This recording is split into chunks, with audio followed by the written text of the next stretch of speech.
1001 படம் பார்த்துருப்பீங்க. அதில் ஒரு சீன் வரும், நல்லா கவனித்து பார்த்துருக்கீங்களா? ஒரு நல்லா நுண்ணிப்பாக பார்த்துதாங்க அது தெரியும்.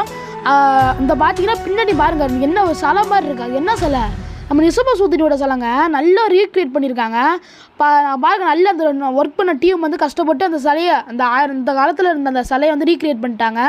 எந்த அளவுக்கு ஒரு நல்ல ஒரு இது கூட பண்ணியிருக்காங்க பாருங்க. சும்மா கதை மட்டும் இல்லாமல் அது உண்மையாக வரலாறு எடுத்துருக்கணும்னு சொல்லிட்டு இது பண்ணியிருக்காங்க. இப்போ இருக்கிற நம்ம தஞ்சாவூரில் இருக்கிற நிசபசூதினி கோயிலில் இருக்கிற சிலையும் அந்த வரைபடங்களை வச்சு இப்படியோ கஷ்டப்பட்டு ரீக்ரியேட் பண்ணியிருக்காங்க. அந்த சிலையை பார்த்தாலே தெரியும்.